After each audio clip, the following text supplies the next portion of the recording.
Hi, everybody. Welcome to this week's episode of Psych 101.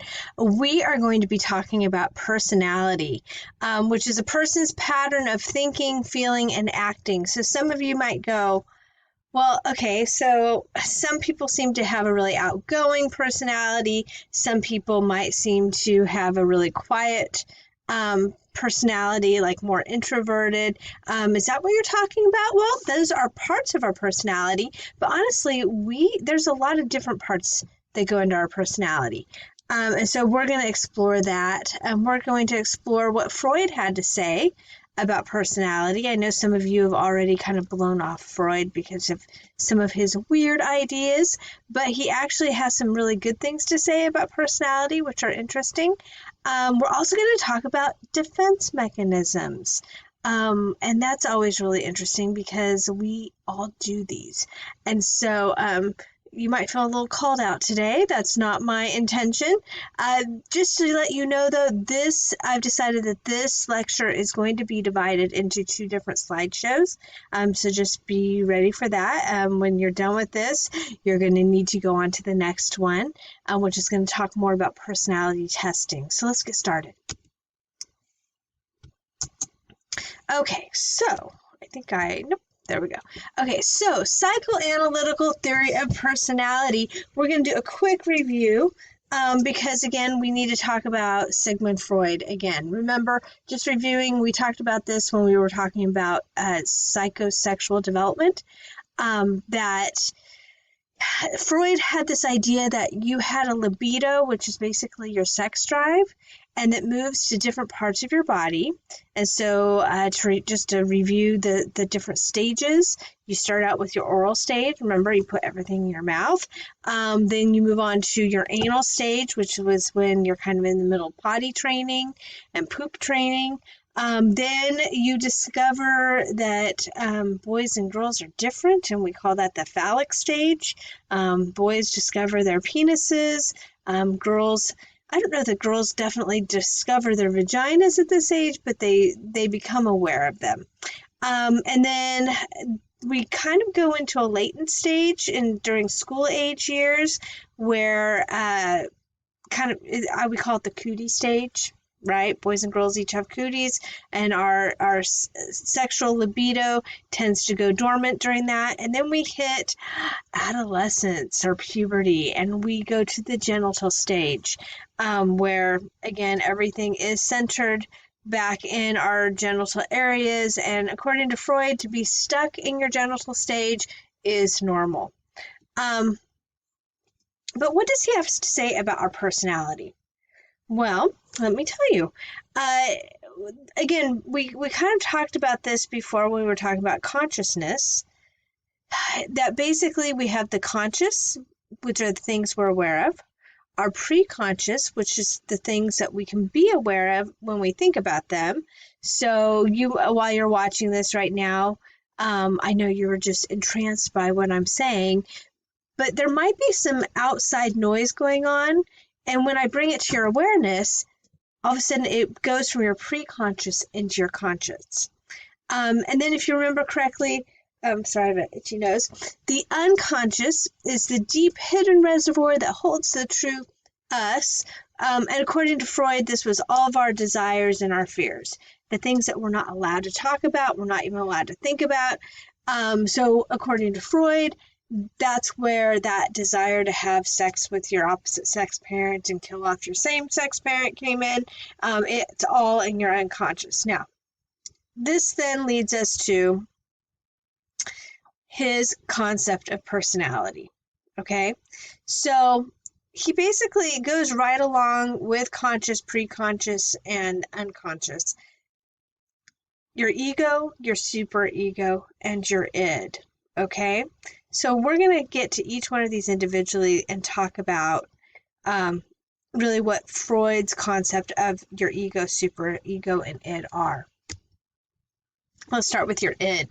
So id is the first thing to be developed. It develops when you are an infant, and it exists entirely in the unconscious, so we're never aware of it.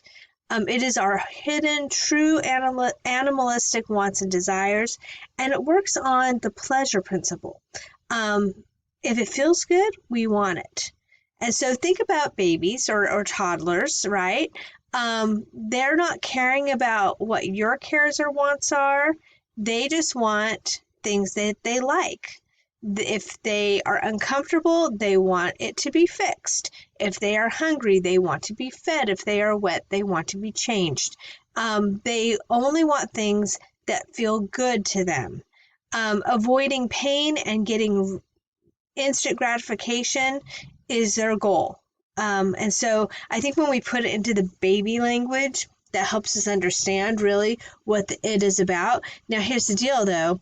According to Freud, you never give up the id. It just gets kind of put way down deep inside of you because, again, it's the things, it's your hidden true wants and desires. It's the things you're not really allowed to talk about, okay? Our next one would be our ego. It develops after the id, and it works on what we call the reality principle.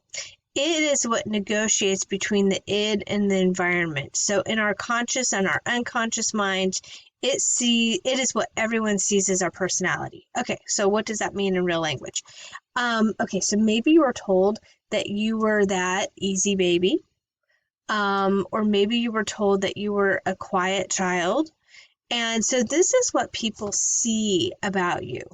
A really kind person, a really nice person, an outgoing person, or maybe like, man, they're really, cranky all the time or mean or something like that.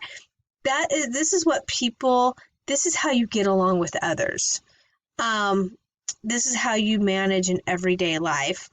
And so this is what the ego is kind of based on what other people expect out of you too. It's how you navigate that for yourself. You realize what out there causes other people to be pleased with you. And so you might continue to do that thing, okay? This brings us to the superego, and it develops last at about age 5. It is our conscience. It's what we think the difference is between right and wrong. So the ego often mediates between the superego and the id. So the id is telling you on one shoulder, it's like that little angel devil thing going on. The id would be the devil part saying, you really want to have the last of the ice cream. That's what you really want that. Who cares about anybody else? I know it's your dad's birthday, but who cares, right? That ego, the ego part though, that's the little angel on your shoulder saying, well, you know what? It's your dad's birthday.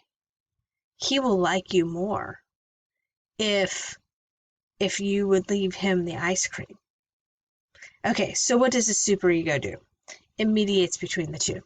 It helps you negotiate and navigate and go, well, maybe I don't need to have all of the ice cream. Maybe I can have just some of it so I can share with Dad and we can both be happy in this. Or you could say, I'm helping Dad with his diet, so I think I should go ahead and have the ice cream. Anyways, okay. This brings us to defense mechanisms. And actually, this is one of my favorite things to talk about because I think it honestly is so true. The ego has a pretty important job, and that is to protect you from threatening thoughts in your unconscious. So one way it protects us is through defense mechanisms. And you are usually unaware that you're even doing these, but here's the deal. You are. I hate to tell you this, you are. And so we're going to talk about the different defense mechanisms that we all use. Some of us use some more than others, but we usually have experienced at least all of them in one way or another, whether it's from somebody else that we know or love or something that we have done ourselves. Okay, so here's our scenario. Our quarterback of the high school football team, Brandon, is dating Jasmine. And Jasmine dumps Brandon and starts dating Drew, president of the chess club. Okay, so here, do you have our scenario? We have Brandon, Jasmine, and Drew. Okay, so Our first defense mechanism is repression. So pushing thoughts into our unconscious. So basically, we just don't even want to think about it, so let's push it away. So when asked about Jasmine, Brandon may say, who? I've not thought about her in like forever. So I guess here's one question. Why don't you remember about that Oedipus and Electra complex? What Freud would say is that you've repressed it into your unconscious, and that's why you don't remember that. Sometimes people have reported like having repressed memories come to the surface, maybe of abuse or some trauma that took place, and that can happen. There was a case though in, I want to say the 80s, maybe 90s. Repression was kind of a big buzzword at the time, and some therapists were sued because they'd given, one of them had given their client like a book to read about repression, and they came back and said, I think I was abused by my parent. I was molested. And it was kind of like planting a memory that didn't really occur. But they were really sure it had. And so this is where therapists now are really careful with repression, because you can have a dream of something that never even happened, but now it's sitting there in your brain and you might think it really did and that you repressed it. So again, we're really careful with this whole idea of repression, because it really can blow up into something that really isn't true. So just be aware of that.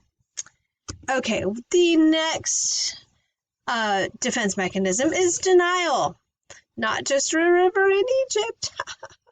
So, denial is really not accepting the ego-threatening truth. So in this case of our scenario, Brandon may act like he is still together with Jasmine. He may hang out by her locker and plan dates with her. Okay, in another world, we'll call this stalking, but it is denial. It's not, it's living in a place of kind of fantasy and not wanting to see the reality that's in front of us. Honestly, I think we have some people doing that right now. They're not wanting to believe that this whole coronavirus is real. They're like, oh, the media is making a bigger deal about it. Well, they might be making a really big deal about it. Should they? Probably to keep us safe is not a bad idea. But again, you have that extreme other side of, oh, it's all a lie, it's fake news. And what they might be doing is living in some denial that we don't live in the same world we did 3 weeks ago. So, anyways, just a thought there. Okay, displacement is the next one, which is redirecting one's feelings towards another person or object. Okay, how many times have we done this? You've had a bad day. Maybe it was at work. Maybe a customer at work was rude to you, and you got off of work and you ended up yelling at your mom or dad or your best friend or your sibling. It's redirecting one's feelings towards another person or object, so often displaced on a less threatening thing. There used to be this whole saying of, the guy goes to work, has a bad day, comes home, yells at the wife, and kicks the dog. Well, hopefully nobody's kicking any dogs or not yelling at your wife, but it's the idea that they were less threatening than, because they wouldn't fire him, right? Although the wife could, I guess, fire him in some way. But it's displacement of his feelings. It's taking him out onto somebody else. So Brandon may take out his anger on another kid by bullying them, which is actually something that really does happen quite a bit. Okay, projection is the next one. Believing that the feelings one has towards someone else are actually held by the other person and directed at oneself. So, Brandon insists that Jasmine still cares for him. Okay, so I actually had this happen years and years ago. I had this little boyfriend when I was in elementary school, and he had moved away, and he moved back when we were about in junior high. And I had moved on. I had moved on to a new boy, and I was crushing hard on that new boy. And I remember the elementary school little boyfriend was like, oh, that's just puppy love, what they have. What we have is true love. And he insisted that I still really cared for him. And so he was just projecting his feelings onto me. Okay, we have what's called reaction formation, expressing the opposite of how one truly feels. It also might be considered the cootie stage in Freud's latent development. So Brandon claims he hates Jasmine. Okay, I've done this one too, I have to admit. I was in college and this guy kind of confronted me and went, I think you have feelings for me. And I was like, I do not. I did. But it was that reaction formation. I did not want him to think I did. I had another guy once want to have the talk, if you know what I'm talking about. Where do we stand in our relationship? And it happened so quickly that I had a reaction formation. I'm like, we're just friends. Even though inside I had a crush on him and I really did want to be more than friends. But again, for whatever reason, I had that. I don't think emotionally I was ready for that. Okay, regression. Ooh, maybe you do this. Does anybody have their special little, I don't know, blanket or stuffed animal that still is something maybe you don't sleep with it at night, but it still holds a really precious part in your heart. And so it might be sitting somewhere in your bedroom or even on your bed, but it's returning to an earlier comforting form of behavior. So Brandon begins to sleep with his favorite childhood, it's supposed to be stuffed animal, Sagilicious, because again, he it's just a comfort to him in this time where he's experiencing a lot of pain from his breakup. Okay, our next defense mechanism is rationalization. So coming up with a beneficial result of an undesirable outcome. Okay, so Brandon thinks he will find a better girlfriend. Jasmine was not all that anyways. I actually have this slide as a rejection letter to Princeton. The person might go, I didn't want to go to Princeton anyways. It's too far away. Who wants to have to pay airfare to go to school? I'll just go to MJC. It's not a problem. And we rationalize, even though maybe we really did want that, college or university to accept us. Maybe we really did want that job that we applied for. But when we get that rejection letter, we go, I didn't want to work there. That place is a crummy place to work for, I heard. So we rationalize the negative outcome. Maybe I've been rationalizing some of this quarantine thing, but honestly, I've been able to see the positive side. We've been spending a lot more family time together, which can have its negative things too, but I went on a 4-mile bike ride yesterday. I have to say that has to be a positive, right? Because I don't think I've ridden my bike that far in like 2 years. So again, am I rationalizing? Okay, our next one, and I am a professional at this, intellectualization. It's undertaking an academic, unemotional study of a topic. Excuse me. Brandon starts doing a research paper on failed teen romances. Okay, so let me tell you a quick story. When I was pregnant with my second child, my first child, when I was pregnant with him, my blood pressure started shooting up at the end of my pregnancy. So they ended up bringing me in twice a week and monitoring the baby and myself. And when they believed it was safe, which was, I think, about 3 weeks before my due date, they went ahead and induced labor, and I had Christopher. The second baby, blood pressure was doing great. And then 6 weeks before my due date, I literally over a weekend watched my blood pressure shoot up. It happened to be Martin Luther King Day weekend. And so coming from the educational field, I just, in my head, oh, my doctor's on vacation, so I'll wait and call on Tuesday. Well, on Monday, it spiked. And so that can be really dangerous for a baby. And so I decided to go ahead and call the on-call doctor and see what they wanted me to do. Well, they were working. Hello. So they're like, oh, your doctor, actually, it's his surgery day at the hospital. So he's already there. Go ahead, head on down to the hospital and he'll check you out. Okay, so I go down and I get in and they put all the monitors on me and everything. And they're like, well, yeah, you actually are having contractions, which I didn't know. And they said, your blood pressure is pretty high. And so here's your choice. We can, because you're 6 weeks early, your baby's lungs are not completely developed yet. And so we can try to keep this baby in you for another 72 hours and push a bunch of steroids into you and see if we can mature the baby's lungs enough to breathe on his own. But that's going to put you and the baby at risk of dying. Or we can do a C-section right now. So, of course, this caused some great angst and some great anxiety in me.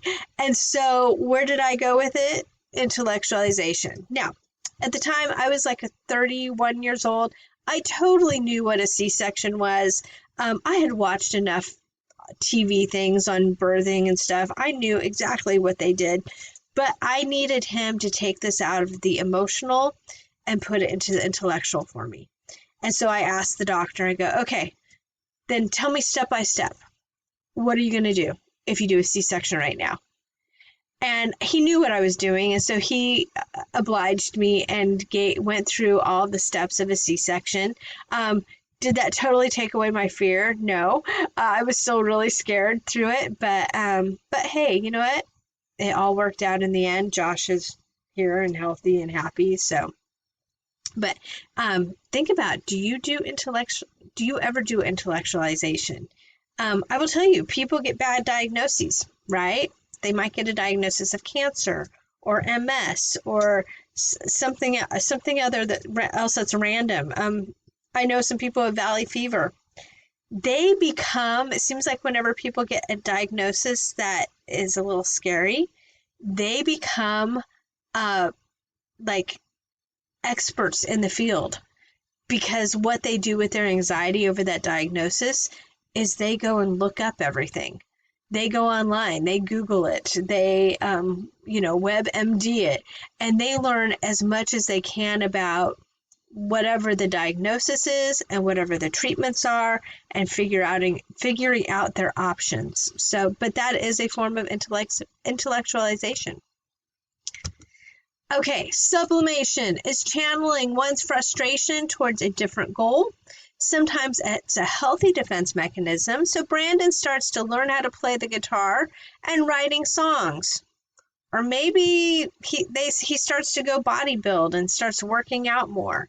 Again, sublimation does not have to be a negative thing. In fact, some of these are not negative defense mechanisms.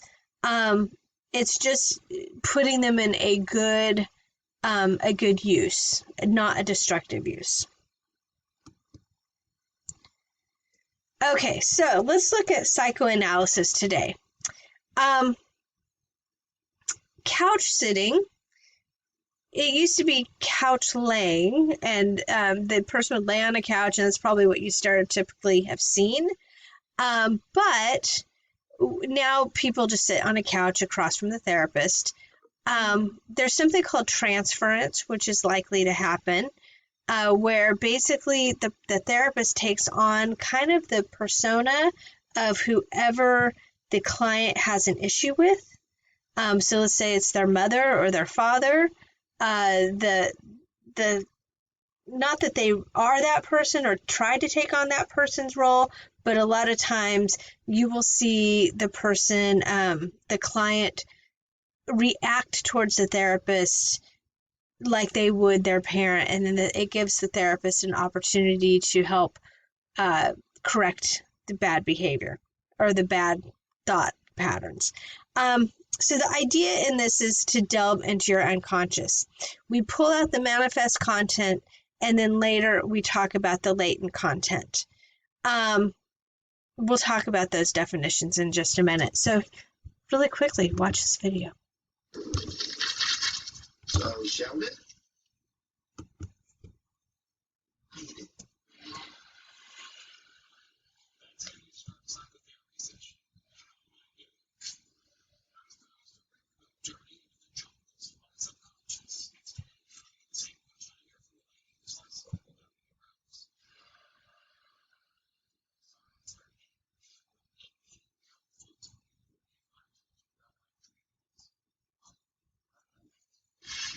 I recently had a dream that I was a giant, and everything around me was to scale. So,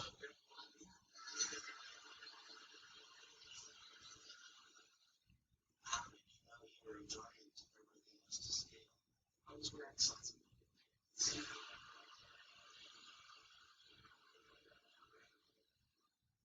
I just told that's what classical therapy was. It will help speed things along. My answers to the standard Rorschach uniform test are A of that, B of that, C of that, and D. When my father said my father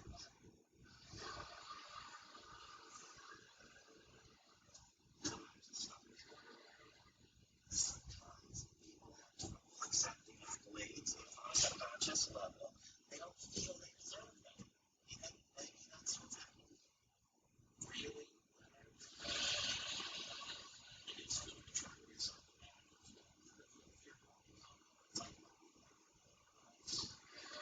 She let me take some pieces of cheese for free.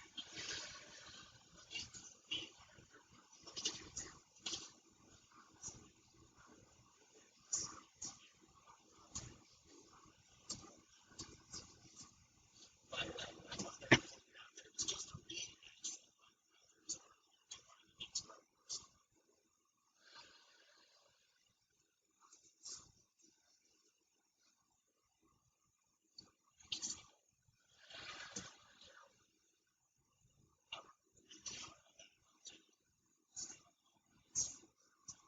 Probably out of cheese on my own needs, right?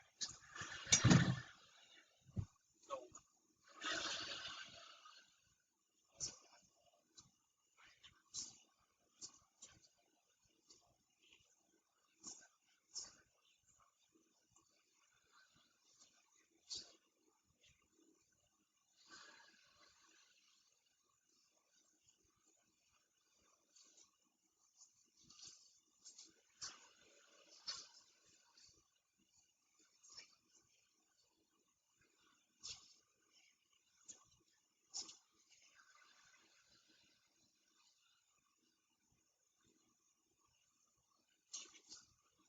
it's just confinements.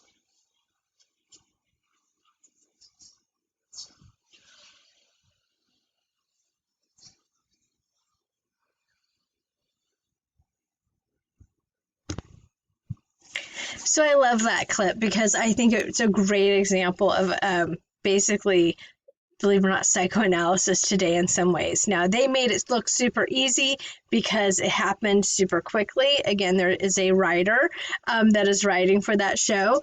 It honestly, psychoanalysis can take years for some of this stuff to come out. But let's go back to those terms of manifest content and latent content. Okay, so when you're watching, not Sheldon, I can't think of the other one's name, but the other one was talking about, he told the story about his mom, confronting him at the contest and telling him he was just copying his brother's science project and stuff. The manifest content is really the story.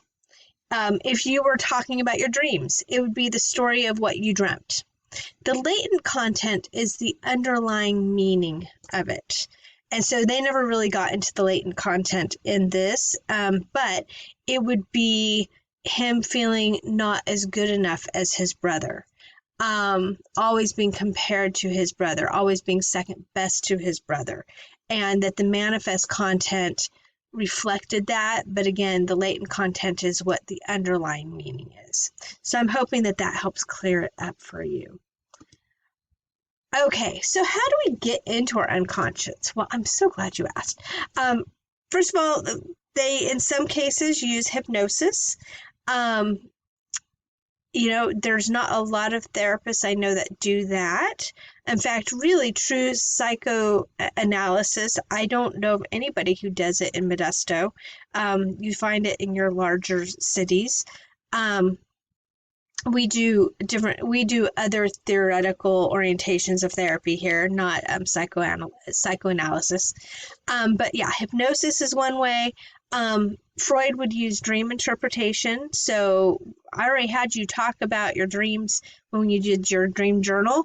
They would have you talk about it, and then, so what do you think that means? What do you think that represents? So you would, talking about the dream would be that manifest content, and then they would delve into the latent content. They also do what's called free association. So having them just randomly talk about themselves and then interpreting the conversation.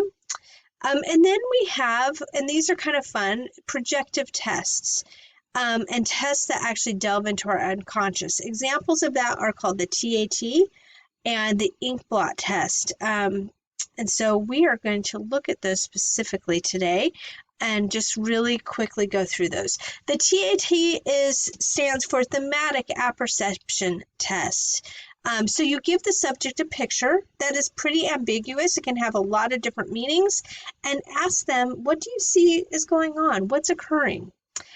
Their answers will reveal the manifest content, and then they can discover the latent content. Okay, so we're going to look at some of these pictures. If we were in the classroom setting, of course, I would have you guys be telling me, what do you think's going on? I'm going to do it a little differently here, just based on some of the answers that have been given to me in the past. So I would ask, okay, so in this picture, what do you see is going on? And I get all kinds of answers from, he is poor. It looks kind of like a Dust Bowl picture. Maybe the inside of his house is very dark. Maybe he comes from an abusive situation, something like that. So that would be manifest. The therapist in that situation then would say, so was there ever a time that you felt like something dark was going on inside your house? And kind of delve in that way. Okay, so here's another picture. This one's one of my favorite because I get all kinds of things. I get, she killed him, and now she is, I've had people say she's laughing. I've had people say she's in remorse. I have some people say he's passed out drunk and she's upset. I have some people say he's laying there dead on the bed. The one that made me laugh for some reason was she caught him with another woman, and that's why she's upset. But again, it can be anything that you think's going on in that picture. And then the therapist would talk about maybe your experience with whatever it is. Ooh, this one's kind of the creepy old lady. Some people look at that and go, ooh, it's her older self speaking wisdom into her younger self's ear. Some people look at it and say, well, that's her grandmother or mother speaking into her. And so, or some people feel like the younger woman is being judged by the older woman. That's always a fun one to delve into. Has there been a time that you felt like that has happened to you? So, okay, this brings us to the next one. This one you probably actually have seen or heard of somewhere, the Rorschach ink blot test. This is really the most widely used projective test. It is a set of 10 ink blots designed to identify people's feelings when they're asked to interpret what they see in the ink blots. Again, there's nothing that you're going to need to write down on these. It's just kind of the experience of looking at them. And so I would ask, if you were in class, what do you see? And I get everything from, I see a fox's head. I personally always see, I'll show you, 2 piglets standing on a pogo stick eating an apple. I know it's weird, but that's what I see. But you might see something different. Again, sometimes it's people yelling at each other. Just a lot of different things that you can see in this. If you're more curious and want to spend more time on these slides, you can always go to the slide only part of your module and just spend some time looking at it and going, what do I see? Okay, this one's a little fuzzy, but I see, for some reason, I think of Miami. I don't know, I've never even been to Miami, but I think of Miami like we need some neon lights, and this is a water show. I have alligators down here, or crocodiles. I have seahorses, and there's a baby, like, oops, I went too far. A baby like floating in the middle, and it seems like it should be like a music montage of something. Our next one, I look at it and see an elk with braids, but again, you might see something completely different. And our last ones, again, if you are familiar with James Bond, all of his opening sequences, usually the music sequence, have floating silhouettes of women. I feel like these are the floating James Bond women. And when I look at this, I see like butlers getting ready to carry baggage or something. But you might see something completely different. Okay, this is going to actually end this section of the lecture. And so if you need to go back and review with notes and stuff, do that to fill in the blanks if I went too fast. Otherwise, go on to the next set of lecture slides, and we'll talk about how they test for basically personality and some different personality theories.